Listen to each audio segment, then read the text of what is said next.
There we go. On 3, 2, 1.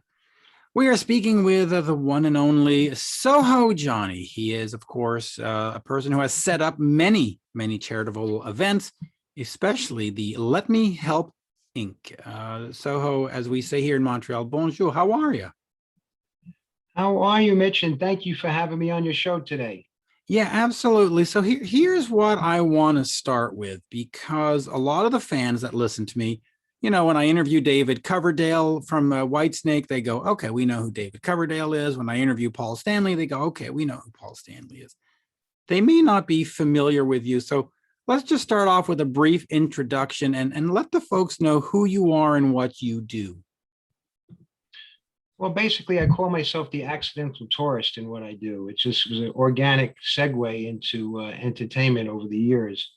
Um, I guess if I might, I'll just take a few steps back from where I came from and my beginnings. My parents were brought me up in the Big Apple in New York City, in Manhattan, we had an apartment in a gigantic complex from Metropolitan Life called not Parkchester. That's later. Stuyvesant Town or Peter Cooper Village, and from that, at some point in grammar school, they moved to the Boogie Down Bronx and to the sister complex, another giant complex called Parkchester. But I think my journey was rediscovering who I was, as many of us have this journey, right? And it's funny how of course we all this is a very, very familiar question, how you kind of reinvent the discovery of who you were at a given times in your past, and you look back on yourself and see really what was going on. So I get why entertainment and who's SohoJohnny. Entertainment, I think, is just I look at pictures of myself back then, because I had just lost my mom, and maybe we'll get into that because that's part of my inspiration.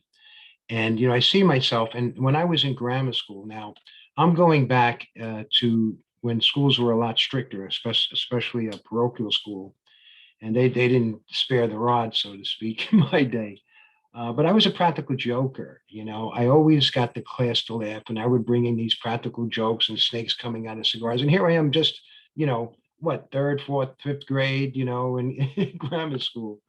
So I kind of always, and I used to get in trouble for that a lot. And, the teachers would just try to hide their laughter because they were cracking up too. But, fast forward to that, my parents had moved to, as I said, the Bronx. At some point, I was still in grammar school. They bought a house and there was a garage in the back. And for some reason, I started playing music in this garage in the back of this Bronx house. And because I had this notoriety, call it notoriety, my friends from school would come over after school and I would entertain them with a black light and a strobe light, rock, which is now classic rock today, music. And the word kind of traveled throughout the neighborhood. And a lot of kids and everything would just come and just converge after school at this place, like it was a hangout, like kind of a makeshift club at a very, very young age. And I found, the joy of entertainment, and it really kind of stuck with me back then. And in those days, the Boogie Down Bronx, I mean, it was a little bit different than today. There was gangs roaming on the streets very, very prevalently. The city was completely a little bit out of control. I step back here because I know today, I mean, this last year is like completely, let's set it aside. So I'm not going to be comparing to that because things are a little bit off now too, as we all know. But that seed of entertainment just seemed to have been with me. I started doing reunions after that and shows, and not even shows, nothing professional. I used to DJ when the classic disco came out, and I really, really enjoyed it. My dad died 26 years ago, almost 27 years ago, from cancer. Then I said, why don't I step this up? Okay. Now, I was never in the entertainment business. My grandfather had started in Soho, the historic district in Manhattan, as a poor person coming to the country, just kind of putting cardboard together to try to make a couple of shekels. My father's generation had a trucking business. So here I am just working in the family business all these years. At that point, and I started a real estate company, to help, and I still have that, peprealestate.com, to help retailers and commercial offices try to reinvent themselves through our real estate brokerage. But when my dad had passed, I stepped it up, and I said, let me get some more, higher level entertainers. I shouldn't say higher level, but more renowned, let's say. And I teamed up with the American Cancer Society. And from that day forward was what you would call my aha moment, the trifecta, the combination of charity with that umbilical cord, that passion of music and the energy that you get from the audience, because I'm a performer myself. Besides the acts, I would get up on stage. I'm animated. I do choreography. I would practice for months with the girls and the troupe, and I would sing. And I'm doing some of my own music now. But and that kind of started it off. That was the genesis there, because then I started just going higher and higher, so to speak, or aspiring for higher and higher. But again, it's not so much about me. Again, I call myself the accidental choice. It's not like I set off at an early age, because you're kind of trying to learn who you are when you're a kid, right? And you're getting older. But I look back now, and this was a revelation quite recently, okay? Because in this last year, just like the same inspiration, of course, I'm not making light of what's going on out there and the loss and difficult times that everyone's having, but I share that because I lost my mom to COVID last year. And what that did, and of course, I'm grieving like many other people. And my condolences, by the way. I just want to make sure I get that in there because my dad's 91, my mom's 81, so I'm marching slowly towards that.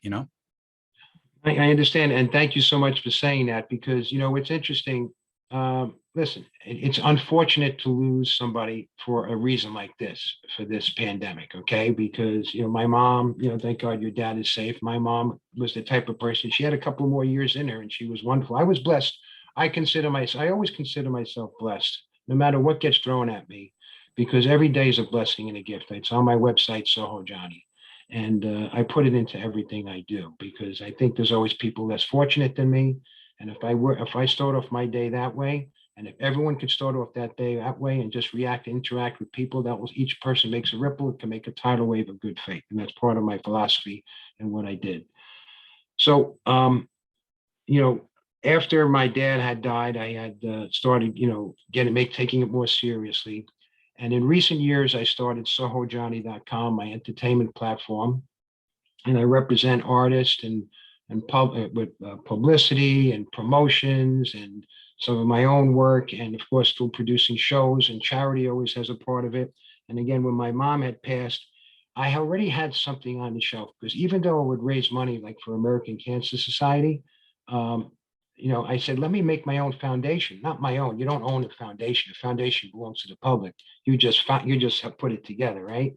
And I didn't know, but many people don't know. I learned when I did it, the difference between a foundation and a charity is a charity can only be pigeonholed for that one purpose, like American Cancer Society, just for cancer.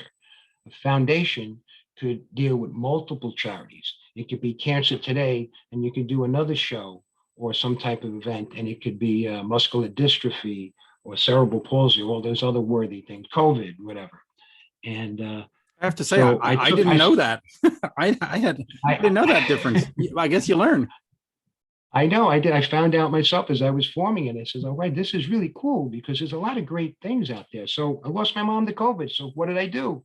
I took this off the shelf. I finished the paperwork for it. And through my dream team, because I'm only the figurehead. I don't want to take credit for all this. I want to give credit to my team, because they deserve it. People that are out there, like my mentor, John Valesco, and all these other people that support me. I put just months ago, I put together with their help a virtual, of course we had to do it virtually because of the pandemic, a 6-hour concert. And by the way, the foundation, of course, is letmehelpinc.org for the listeners. And I put together a 6-hour concert. And I had the privilege, and I was so blessed, because I had artists from all over the world join me or help me, either by just allowing footage of themselves for a certain goal, or for a performance, or shout outs to us or to me. and we raised money, and it had, as I said, three different causes, not one. A little bit unusual to do that. I think one, maybe two. Would I do it again? Probably, maybe up to two. Okay. But and but we were successful in raising money for all three of it. And those three purposes were COVID related, something called, I believe, Meals on Wheels in Westchester County in New York State, which is not far from where I live. A COVID Meals on Wheels, I could deliver meals to sick people. Prostate cancer, and anti-bullying awareness, which I attribute to one of the 6 hours. 1 hour was co-produced by an artist and another champion called Andrew Cole. Hashtag I am no joke, to raise awareness for that. So who are the artists and the people that came to support us? I have a list here. I'm not going to go over the whole list because 6 hours is a lot of people. That's a lot of Let's people. just say we had, Patrick Stewart, Ozzy and Sharon Osbourne, Cedric the Entertainer, Rick Wakeman, who did that. I used to play that record, that album, all hundred thousands. I don't want to say 1,000 times. You had Charlie Sheen as well? Or was that another time? No, I don't think Charlie Sheen was on this one. Okay. But we had B-52s, Fred Schneider, of course, more contemporary music, freestyle music, Sister Sledge from Kim Sledge from Sister Sledge. And I have a long list of all these wonderful people. Leland Sklar, who is a legend. Yeah. Norwood Fisher, Sari Shore, my buddy Scott Page, another philanthropist, my good friend from Pink Floyd. And the list goes on and on and on. And I was very, very fortunate to have that experience and to be able to kind of be that Mack truck, little figurehead on the front of a Mack truck, that little bulldog that many people know. That's who I was. But all the credit and the horsepower is because of my team that helped me to be able to put that together.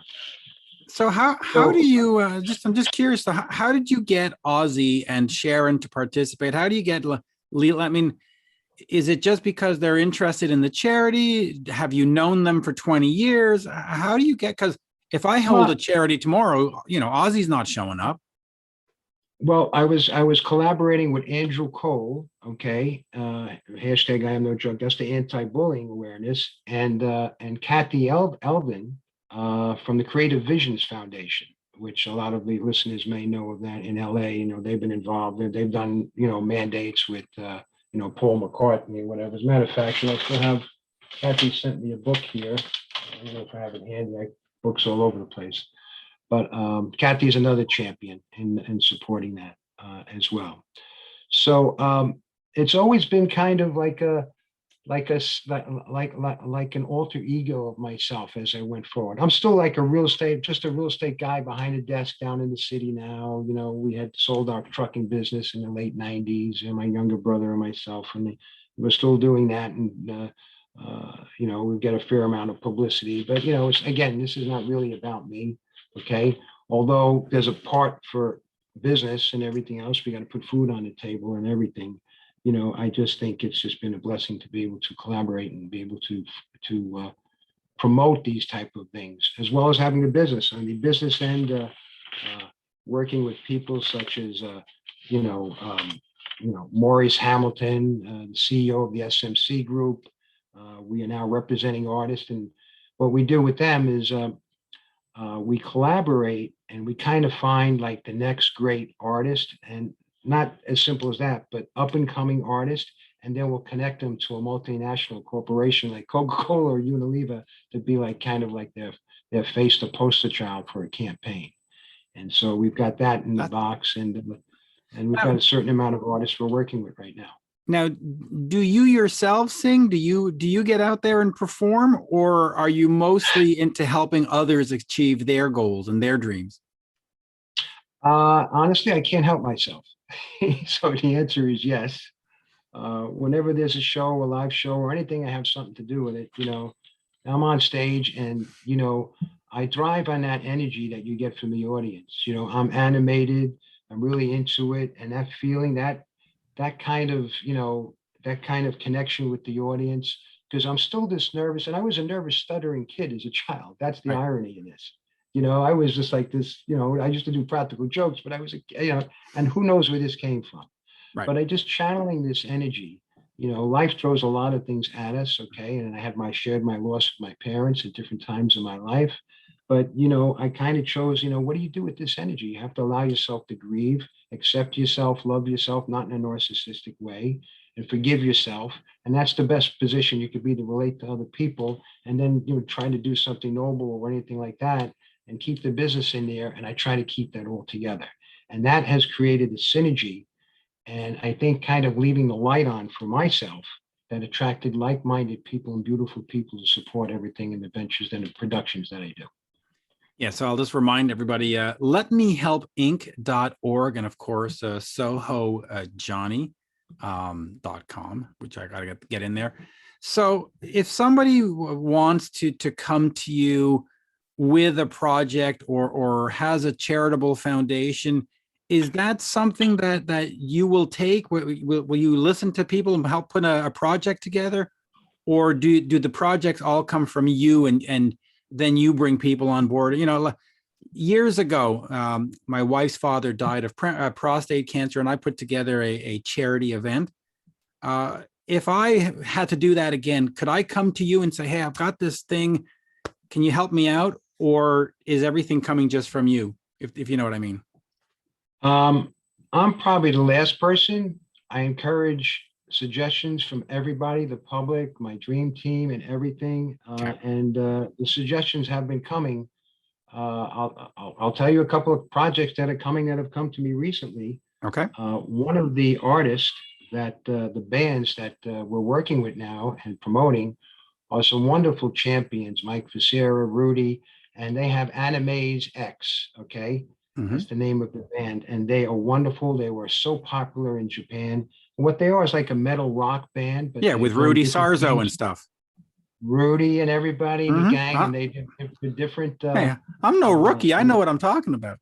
But I know the band. I love they do the whole kabuki makeup and stuff. It's fantastic, and they play great. They do the makeup and Disney-oriented shows. They just came out with another version, their version of Strawberry Fields, which is charting all over the place. So anyhow, working with Mike and everything, my team had suggested, why don't we team them up and Animes to, and we were talking to Mike to take on this blind camp for blind children in New Jersey, because all these other great causes, of course, that's suffering with the temporary pandemic depression like anything else. So we suggested, and that's now becoming, so they're going to be performing, raising money for this blind children's camp, okay? And we're probably also going to be reaching out for some other role models, okay? We're all role models to each other, no matter who or what you are, what you look like. Mm-hmm. But other role models, like maybe, maybe a Andre Bocelli, okay? Because obviously we know he's such a champion with his lack of eyesight, or Stevie Wonder, or those type of people that are role models, just to show how the human spirit goes forward and rises above. Yeah, and that's fantastic. So when can now? You've mentioned COVID a couple of times. How difficult has it been for you and the foundation to hold events in this sort of situation, or in this context? And is the charity work in a sense falling behind because it's not as easy, or have you been able to circumvent all the different challenges and keep moving forward? Well, I think the attitude is more or less, whatever comes at you, you just go forward, okay? Right. Because and not blindly, but utilizing the time as efficiently as possible for planning stages. Because there's a lot, we have so many different projects right now that require time. What else is in the works is even for myself, hosting a show that's in the works. It's going to be called SoHo at Night. And of course, the filming and the production, even the other producers and everything, they were also concerned with COVID. So that's been on the shelf. And now we're getting to the point now with these inoculations and herd immunity, all these things, where these things are going to start popping. So all this time has been gestating. Of course, the virtual show I told you about, and we're still doing other things virtually. as well, is just in the planning stages for all these different projects. We're working on one project I'll mention on your show. Yeah. We're collaborating, and this is relatively new, which has just come to us with a group, and it's with connections all over the world, and I'm not kidding. And something to, like, to the tune of like another Live Aid, Oh, wow. and we are the world, and we have that, and I'm very excited to work with these wonderful people. And there's so much infrastructure and backing already lining into place, and what a great time to keep the light on for those type of things, because that's what's important right now. Okay. Social distancing is not social isolation. This is the time that we need to reach out and completely just pick up the phone. You can't be in personal contact with somebody so easy like before. It'll get better, but pick up the phone, call people, people such as yourself. I mean, you're a champion keeping the light on, having your show, Mitch. Yep. I take my hat out to you too and what Well, you're thank doing. you. And So by the we way, need I'll just to- say this for the record. I despise that term social distancing, because you and I are being social right now. We're physically distanced. I think we should have called it physical distancing, because I think a lot of us have still been social and still been managing to keep spirits alive through music, through charity, through interviews, through whatever. But anyway, Absolutely. that's just my little rant, because every time I hear it, I go, well, we're not socially distanced. We're being social right now. But listen, over the weekend, Crowded House down in New Zealand started their arena tour, and I was watching the footage of them in jammed arenas, no social distancing, no mask mandates. And I just wish that we're going to get back there soon. Canada and the States, we're a little bit behind the curve, but we're going to get there, and I cannot wait. Anything you want to add before we wrap it up? Well, I think, we're talking about the pandemic, and I think one of the good things, you always look for, it's inevitable. Nobody was able to stop it. It happened, Right. but you try to always look for like the positive. At least I try to. And Yep. what I've noticed is that people, appreciate life more. Who would have known that so many people would have lost their jobs, or that this virus could be so virulent? It kind of humbled us. But sometimes, because of the complacency, and I'm not saying it was intentional, even myself, I didn't know what a pandemic was. But Mhm. that complacency, and the good of it is that it just it shakes us to the core as to what we are. And as I said before, we're all role models to each other. Yeah, and I'm writing my own music. I'm starting performing my own stuff. I'm just closing production on a movie called Slayers, and I'm doing all these things. But at the end of the day, entertainment. The Grammys were last night. Music is the tie that binds us all. Okay. The breadth of love is expressed through the passion of music. I think I may have the words off, but that's one of the sayings I put on my website, SohoJohnny. SohoJohnny, and I'll just say this: looking at the silver lining, for me, it's going to be all the innovations that are going to come through this, because no matter what it was over the years, whether it was the Spanish flu or World War II or other stuff, they've always come out with all kinds of new technologies, all kinds of new medical procedures, all kinds of.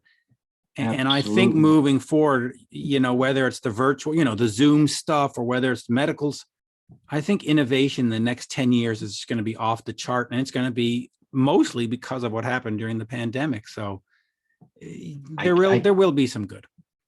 I couldn't agree with you more. As a matter of fact, there's all talk on this novel. And by the way, it's not really a COVID vaccine. The medical depth is not really a vaccine. It's called a pathogen that they're distributing to most people right now. But it has promise of certain types of possibilities Mm-hmm. of fighting or possibly curing cancer. Okay.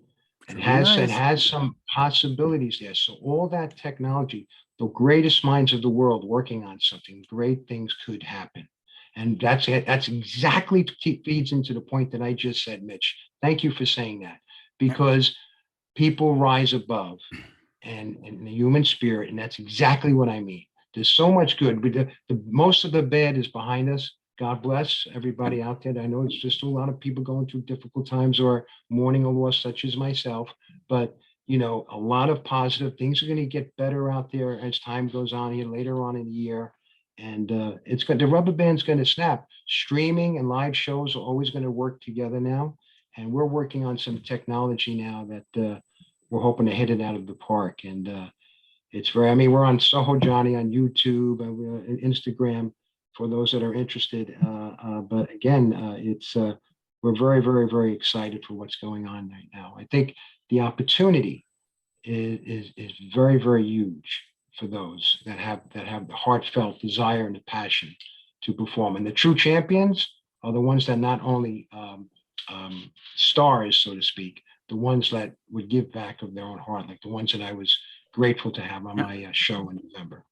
Absolutely. Let me remind everyone, letmehelpinc.org, and of course, SohoJohnny.com. And on that, as we say in Montreal, merci beaucoup. And I will go give you a follow on Instagram as soon as we're done.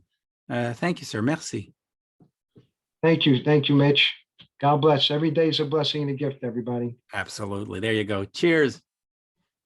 Let me stop the recording. There we go.